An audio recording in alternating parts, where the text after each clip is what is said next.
And we're live. Welcome to Real United Talk. I'm Ross. I've been away, but I'm back. I haven't abandoned the channel completely like some people, but I am back and excited for this game. Really excited, to be honest. United versus Arsenal.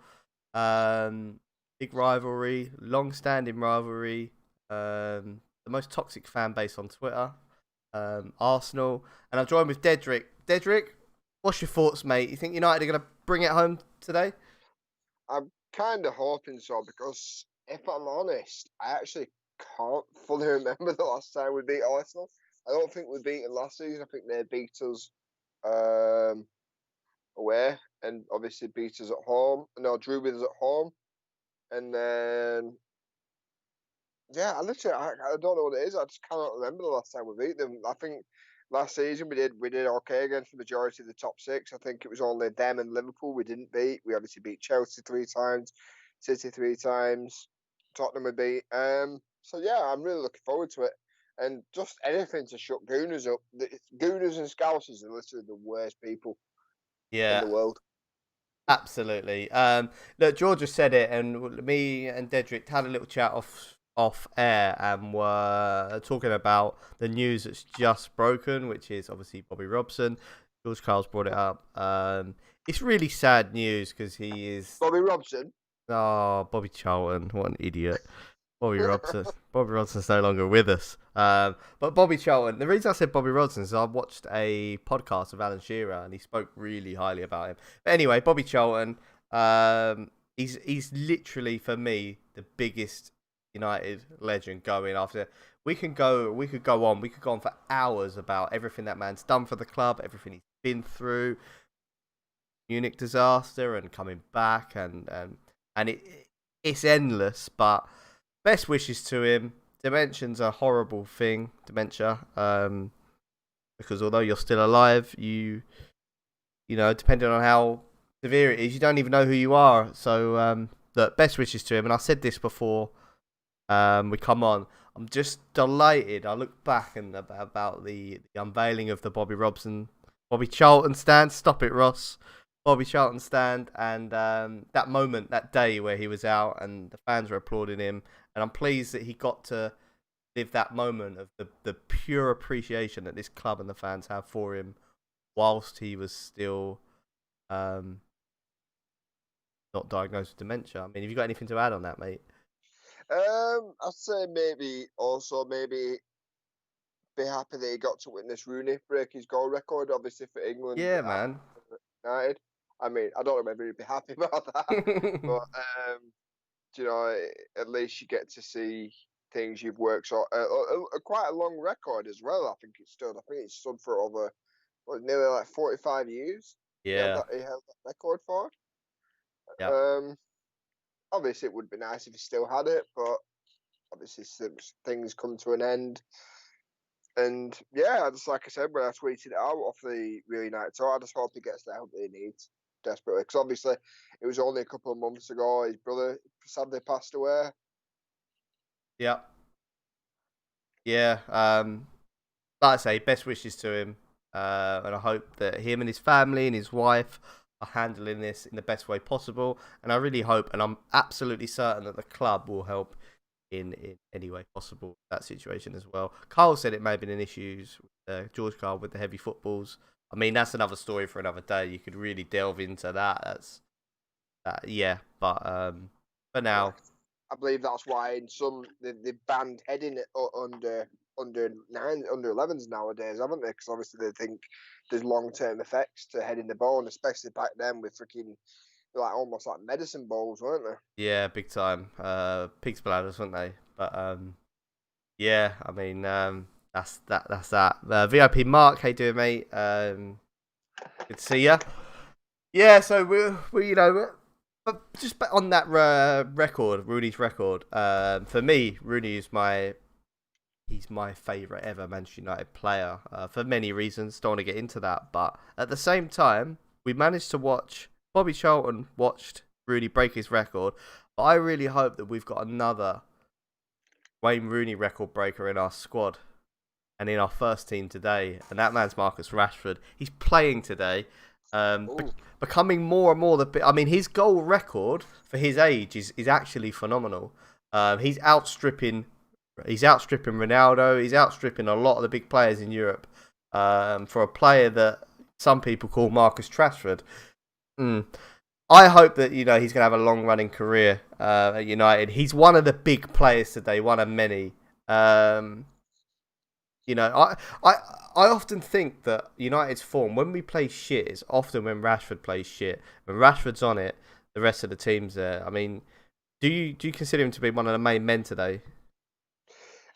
Yeah, especially after midweek. I mean, I've just got to discard this for a moment. I thought when you were listing the player, then I honestly thought you were going to say Mason Green. That's But what George Cole just said, but yeah, yeah. but yeah, I suppose the thing with Rashford, it almost feels better because it's not just somebody we've bought in, is it? It's not just somebody we've bought from abroad.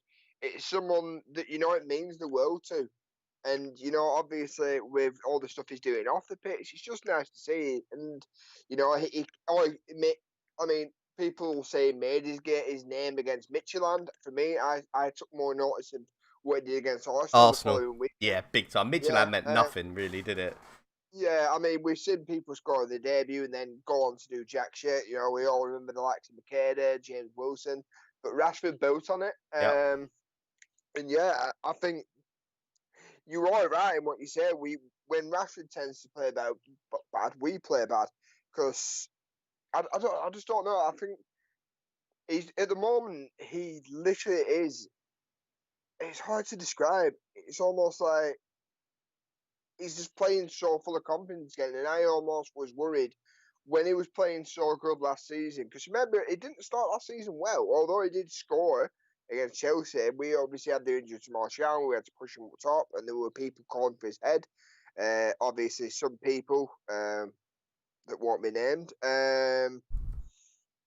But then when he got pushed back out to the left, it was absolutely phenomenal, and he had that really good hot streak. And that was my worry when he got injured. I was thinking to myself, are we going to ever see this again? Maybe was that another like what we seen with Lingard? It was a flash in the pan. But I think he's now starting to build up again. And he's not just like he's scoring just little shitty tap-ins. Obviously, you do want to see those, the nitty-gritty goals. But, I mean, some of the goals he's scoring is really underrated. I mean, the one he scored against Brighton when he literally skinned two players, chopped it back, then put it in the top corner. That was absolutely sensational. Yeah, absolutely. George Kyle says Rashford's a big game player. His goals and assist record in big games is phenomenal. Big thing today is scoring the early goal. Rashford's only just turned 23 as well. Yeah, I mean that's a good point. Like that Arsenal game for me was the wow. Like we have a player here. I actually I think everyone has a moment with every player, and for me, more so it was that goal against City 1-0 where didn't he end that Dean McAllister's career? I don't think he ever played again after that. But do you know what? It brings a lot of immense pride for me because look, I love what Rashford's doing off the pitch, but sounding selfish, firstly and foremost, I'm a Man United fan and I want to see players performing on the pitch. And it was almost written in the stars that he was going to bomb this season. Everybody was going to go, oh, he needs to concentrate on his football. He's worrying too much about what's going on. And the last couple of performances against PSG and especially midweek against RB Leipzig, just like he can do it all. He can do it both. He doesn't, this pressure's not telling on him. And it's beautiful to watch twice now Mbappe and Rashford on the same pitch, and we're only talking about one of them, and one of them's supposed to be an absolutely worldly generational talent that every club in Europe want. I can guarantee if Rashford was a bellend, right, and key word there, bellend, every club in Europe would be after him. The reason why every club in Europe isn't after Marcus Rashford because he's a Man United boy through and through. The same reason why hardly any club went after Paul Scholes. He's at United and he's going to stay here regardless. Plenty of amazing Rashford moments over 4.5 years of his senior career. A long time, but it really isn't for a 22. But off Marcus Rashford, Daedrick, mate, I want to know, and this is honestly, I don't want you to go. You can either do this two ways. We can either go with what we would like, But I'm gonna put that to one side and say, who do you think Ole Gunnar Solskjaer is going to pick as our back four today? So if I'm honest, the past couple of games he's made some decisions that even I was like, well, that's a little bit weird, but he's been getting them right. Yep. So this is going to be even more difficult. But I mean, do you want me to just rhyme them off? Back four? Do you want me to do 11? What was it Do again? the back four for now, and we'll talk about it. Um, I think obviously Wan-Bissaka is a dead cert at right back. I thought he played immense midweek and against the PSG. I think obviously Lindelof, Maguire. I think the only thing is at left back now. I believe Tellez won't be playing because he's got COVID. Yeah, he's got the And Rona. yeah, we haven't seen much of. Um, Brandon. oh, wow, Brandon! I can't believe I forgot his name for a minute. Yeah. He's one of my favourite players.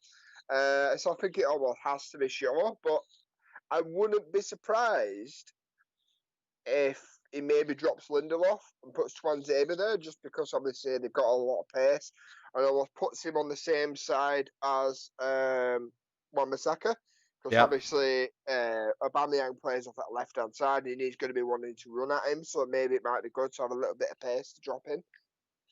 Yeah. Mate, I pretty much agree with what you said. Actually, just on your my slight concern with Man United at the minute, and it's with Ollie. Look, I back Ollie, and I've got ultimate faith on him. I don't like his constantly tweaking of the formation. If I'm honest, I know it's working at the minute, but we need to have an identity and a style of play, like Liverpool have, like Manchester City have. And I totally get that you have to change your formation in certain scenarios, but when you're doing it every week, you're never going to get fluid. So, on that reason, I think he's going to play a back four, and I'd like to see the back four. And I think in the exact back four you said. Twanzebe, I know we were all desperate for him. I think Twanzebe at the minute is the guy that comes in when we play a back five. I don't think he's going to split up Lindelof and Maguire. And it's a really tough one because Twanzebe was fucking mind-blowing against PSG, but Lindelof and Maguire have looked really solid. You can't take that away from them after that game as well. So, and I think it's really good because we need to see more than Twanzebe playing for Man United at the minute. We need to see him fit for a season. Now, if that is a season where Ollie's managing him and he's playing maybe once every couple of weeks, coming off the bench here and there, that's more important for me than playing him 5 games in a row and then being out for 6 months. So I don't have a problem with it. We all want to see him because he's fucking amazing. But yeah, mate, your back four for me is spot on. I'm just gonna read what George Carl's agreed with it. We don't know what our best team is at the moment. Ollie's changing personnel so often. I think, to be honest, George, just on that, I think he did know his best team, but they fucking let him down. They let him down at the start of the season, and he's changed it, and it's absolutely spot on. He dropped Pogba. He dropped a few others as well. To be honest, he changed the system. It needed to be done. I'd have been more pissed off if he played the same players and we kept losing. But yeah, And it has worked. I mean, sorry yeah, to no. I even think Pogba, since he dropped Pogba, I think Pogba's been better. Yeah, big time. Big time, and I think there's a key point there as well, which I don't actually blame Pogba for that. And Ollie said it as well. The bloke had the Rona, and Yeah. I know it may not have affected him, but it may have done somehow, even mentally, if not physically. And maybe he rushed him too quick. And this period out of the team can make Pogba have a look around and go, "Fuck me!" Like, there's quality. And so on that, we're talking about Pogba. Midfield, and before you name the players, I want you to name the formation of that midfield as well, because we've seen Diamond, we've seen 2 holding, we've seen 1 holding. What's going on in that midfield today, mate? Oh, so are you asking me what I'd want to see or what I think What you think Ollie's going to do against, which is I tough. think we're going to see. What would you play 2 first? What would you play first? I'd play one sitting midfielder, one centre defensive midfielder, and then 2 midfielders. Okay. I'd obviously play Matic, Pogba, then Bruno. But I think what we're going to see is you're going to see McTominay and I want to say Fred, but I'm thinking maybe he might go uber defensive. So he might go McTominay. I'm going to say McTominay and Matic, and I think you'll then see Bruno just a bit further up ahead. Okay, that's what you think he's going to play. To be honest, it's really tough for me actually, because I think I've been swayed by what George Carlos said. Because as he said it, I sort of went, yeah. Do you know what I mean? Before I'd made up my own mind. So, and I think you're pretty much right. But I do think that he's going to play a diamond. And look, he's going to play McFred. Them two have been phenomenal, and there's no reason why Fred should be dropped. He wins the ball in ridiculous places and gets attacks flowing. McTominay, I think he realised that Pogba does not have the discipline to play in centre midfield and track back. So if you need McFred, and if you're taking one of them out, it's going to be Van der Beek, because he can do that job as well, actually. Or it's going to be Matic. I think it's going to be McTominay, Fred, Pogba and Bruno, just as George Carl says, and I think you're going to get Fred maybe on the left, Pogba maybe on the right, but still tucked in. Sorry, yeah, Fred, Pogba and Bruno at the top of the diamond. Fred Tominay. No, it's McFred, Mark, right? But again, this is what I think he's going to play. You think differently. It'd be interesting to see what he plays. Regardless, we're all excited. We're all going to back the players. So based on my selection, I've got two strikers. So what's your front three, mate? And I'm going to ask you again. What would you play, and what do you think he's going to play? Is it the same? The exact same, yeah. Beautiful. Okay, go on. It literally is just Greenwood off the right. Yes. Off the left. And yes. Martial's not playing today. Oof. Oh shit! Yeah, it's still thinking, isn't it? We have to see Cavani. You reckon it's going to be El Cava? It has to be, doesn't it? You know, he's not going to. Because I don't see a goal, or he's not even getting a sniff. Nah, he's gone in the goal, is it? So. Nah, mate, he's basically in China already. The interesting thing about the interesting thing about what you said actually is, I honestly think that a fully fit Cavani on his own up front will fucking cause them a lot of problems. I mean, we all know their defence is wank. George Carl's agreed with maybe the same thing that I'm saying, but I'll come back to that. End of the day, mate, if he plays basically what our conflicting opinion is basically the only two formations he's going to play. He's either going to go with the three in midfield, three up top, or he's going to go with a diamond with two up top. Yeah, and if it is the three up top, it is going to be Cavani, unless he goes really radical. I mean, again, I wouldn't put it past Solskjaer. I wouldn't do it. I don't think you would do it, but I wouldn't put it past Solskjaer to play Rashford up top and stick like fucking Dan James. Yeah, I mean, mate, just on Dan James, I am not one to fucking have a go at United players, because I do think that every player that puts on that shirt needs some deal of backing and doesn't need abuse. But I honestly thought the 45 minutes that he played against Chelsea was one of the worst 45 minutes I've seen from a United winger in my lifetime. I don't know what you think. I thought he was absolutely disgusting. It's a weird one with James, because I want him to do well, because obviously he's a bit young. He's obviously been recommended to us by Giggs, and I think he's got, like I said, he's got something that excites me, which is something that not a lot of people will argue against. Everyone will say pace doesn't excite me, but to me it does. I think if you're a quick player, you can learn everything else about the game. You can't learn to be quick. It's kind of like a little gift, that. And I think if he needs to just stop running around for the sake of it and make intelligent runs. I think with a bit of coaching and a bit of love and a bit of help, I think obviously it can become a really good player. I think we're using him wrong. I don't think he should be starting games. I think, like I've said numerous times, he's the person you want coming on in the 70th minute when defenders are knackered. All of a sudden, you've got him just running past you constantly when legs are tired. I don't think he does well against a low block. I don't, because obviously with a quick play you need space to run into. Someone sat on the back on the fucking on the back line. Where's the space? If you're asking him to break down a defence, he's never going to do that. So I think I wouldn't mind seeing him go out on loan. Mate, took the words out of my mouth, and I think you may raise a really good point there. Instead of us getting on James's back, we should really look at the way he's been managed. And I'm not having to go at Solskjaer too much. I do genuinely feel like he's been mismanaged. Like you say, that's his position. He shouldn't be starting games. It's almost like he's not the same Dan James that first came in. I mean, when he first came in, it was full of confidence. I mean, I remember that game against Southampton when he obviously scored that fucking rocket. But even in that game, he was constantly running at the left back and right back. He was constantly putting balls across the box. I mean, when we drew against Liverpool, it was Dan James that broke free and actually freaking played it across the box. A really good assist. Yeah. And it's almost like now he's terrified to lose the ball. He's terrified to even take somebody on because it's a typical thing, isn't it? He's terrified to do anything just in case everyone goes, oh, for fuck's sake, he's done it again. So you almost stick a twist, don't you?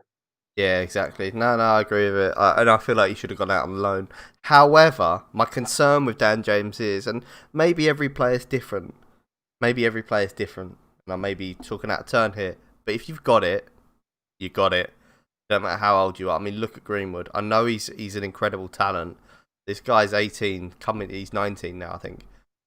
When he plays, he looks quality. You can see he's just quality. And I'll close it on this, but my concern with Dan James is if you took away his pace, he has absolutely fucking sod all. And you need more than pace. But do you know what? George Carl raised a really interesting point. It's a player we both forgot about in our predicted teams, and it's actually a player that may play today, and it's Juan Mata, because he's been phenomenal, and he was completely rested midweek. I mean, you grimace there a little bit. Would you not like to see that? I don't. As much as I think Mata has stuff to offer, I don't think he. I just. It's a difficult one. I've said numerous times that I think Juan Mata's finished. I think it's only the fact that he was once upon a time brilliant that he's still managing to somehow get through. But like you've got to think, would this guy be playing at this age and like he is now? Because we won't play him as a 10 or a 9. We won't. We'll play him out on one at wings. Would Sir Alex have done that? And I think, like I said, the talent's there, but it's obviously as you get older, your mind wants your body to do things that it can no longer do.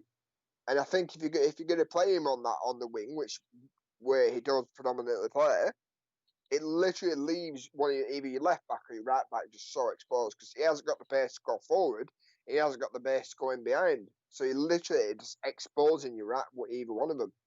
I mean, if you're going to play him as a 10, then yeah, I'm all for it. But then that means you're then going to drop Bruno from 10. Yep. So I just, not for me. Tough at it. He's such a talent, but where'd you play him?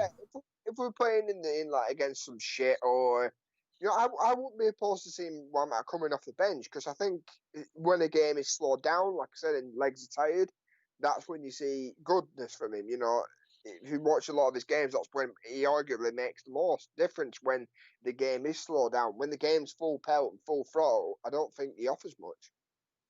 Yeah, I think that's a really good point, actually. That's a really good point that Juan Mata is the player that you would start, in my opinion, but with a team that parks the bus, because he's got such an intelligent football brain, and you can see players like Bruno, especially, he can see that. And when Bruno and Mata are on the same pitch, their connection, it's just quality. Like, they know that they both have this quality, so they can do things, make passes, make runs that they know that other players won't see. And I think that's the fine line between breaking a team down or then repeatedly crossing the ball into a striker that's not there. Cavani's going to be huge for these teams that we can't break down. So is Alex Telles, and so is Juan Mata. He's got a big part to play. But no, I agree, mate. It's not today. Just to finish it off then, George Carl said it already, but yeah, for me, it's Greenwood and Rashford up top. Obviously splitting diamonds. You have sort of two wide strikers. I think that position suits Rashford more, but it also gets Greenwood up top as well, making them runs exactly the same as he did against Leipzig. You don't want Greenwood running in behind you. I honest to God, haven't seen a finisher like that at Old Trafford since Ruud van Nistelrooy. Mm. That finish against Leipzig was because he didn't smash it top bins. It ain't gonna get spoken about enough. But the fucking finesse, he hits. For anyone who actually knows how to play football and knows, Yeah, the ball's coming away from you. You've only got literally from that area. There's only one place you can put it and score. Because if the goalkeeper's covering his front post, so you're not going to score that way. It's highly unlikely you're going to be able to get it around into the top corner. So he literally has like that much of the goal to aim at, yeah, and he literally finds it. yeah. He's different gear, to be honest. And yeah, such a talent. George Carl says Robin van Persie was an amazing finisher as well. He was, but what I'd say about Van Persie was he's I don't want to discredit the guy. This is my opinion, but Van Persie for me was more of a Rashford style power. Van Persie had this left foot power that like was mad, and most of his finishes were with a lot of power, a lot of force. Greenwood's just got this finesse. It's just so fucking natural. Joke. We really need to not enhance, nurture that talent. Because in my opinion, although we were all, myself included, calling for Sancho, in Rashford and Greenwood, we potentially got two better players. And last thing on Sancho is his form this season is absolute garbage. Maybe that's got something to do with the failed United deal. I don't know. Lastly but not least, we've picked the teams. Slightly. He's doing us a favour because he thinks if I play Mint, everyone's going to be after me. Yeah. I'm gonna fuck it up. My value's gonna be 30 million next year. Score prediction, dude. I think I gave it into Mark at Real United at the report card. I think I said 3-1 win. I have put a bet on. Ooh, what have you got? I've gone really crazy, man. I've put Harry Maguire to score first. That's just based on the odds, isn't it? You know what I mean? And I think we're going to get corners today. The problem is Luke Shaw's going to be on them. If Alex Telles was playing, that bet would be well good. The right term. What if I put here? 3-0 to Man United. Again, I tend to pick bets that have slightly better odds. So that may scuff my opinion. I think Real United Talk, not Real United Talk, report card, I said 2-0. Either or. The report card will be posting the team lineup at 3:30, says Mark. And please catch Mark's in the comments, but I have changed. If you go down to the description, you can catch the Twitter @s of me, Marcus, report card, and Daedrick. At us on Twitter, at RealUnitedTalk on Twitter. Call us all fucking retards. Do what you want. Just engage with us. That's what we want. The more trolly, the better. Right. Back if you do that to me, so I'll just be warned. Right. Good stream, man. I really enjoyed it. I am going to try and be about more. I'm going to try and do a minimum of one of these a week. I haven't abandoned you. My name's not Rodney. We're still about. Real United Talk. Onwards and upwards. Catch you all later, guys. Skype will be open after the game for the man of the match with VIP, with report card. Now it's open to anyone as well. Follow report card on Twitter. Skype in. You can give your player ratings and it's all a bit of fun and you can watch yourself back on the video. Mark does all the editing as well and he's actually mad at it. It's a really good video. Catch you later, guys.